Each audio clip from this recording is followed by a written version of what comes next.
Hey everybody, good morning. This is Matt with MattRandall.com, where time, money, and energy equals freedom. And welcome to part two of why I fired my pill pusher. So, part one was about my blood pressure and how that can be affected by your emotional state.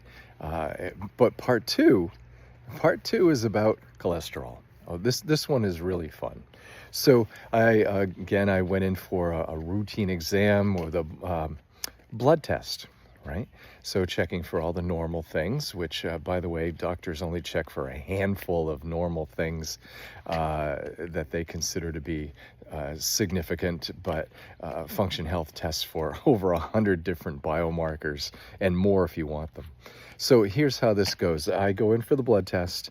The next day, my doctor's office calls me in a panic. Your cholesterol is sky high. Your bad cholesterol is terrible. We need to get you on statin drugs immediately. I said, whoa, slow your roll there, babe. Do you understand what I had for dinner last night?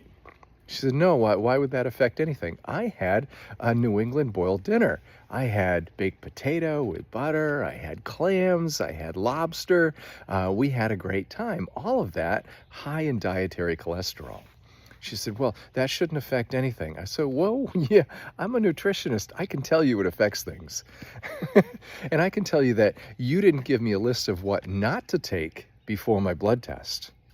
So there's, step one, that's on you, right? Step two, don't panic here. She said, okay, well, we'll schedule another blood test for a week later. I said, that's fine. I'm going to monitor my diet better this time, and we'll do that blood test. So we do a week later, and they call me back and said, oh, wow, I don't understand you. Your cholesterol went down, and now it's in the safe range. I said, well, safe for you. That's another thing you don't understand.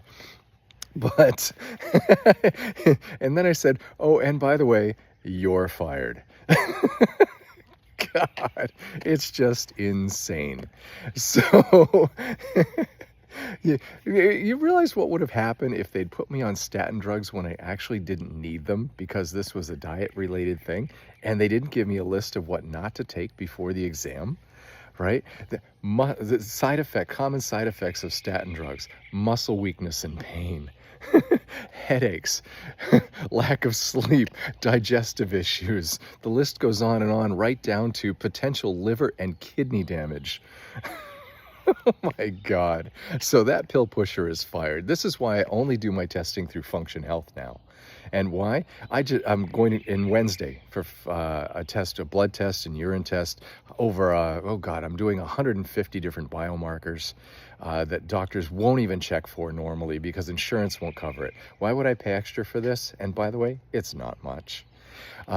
Because I want a much more comprehensive and much more intelligent description of my results from this. So, my goodness. All right, that pill pusher is fired, and I'm on to getting a real blood test and real urine analysis with Function Health. If you want to know more, let me know. Be happy to tell you about it.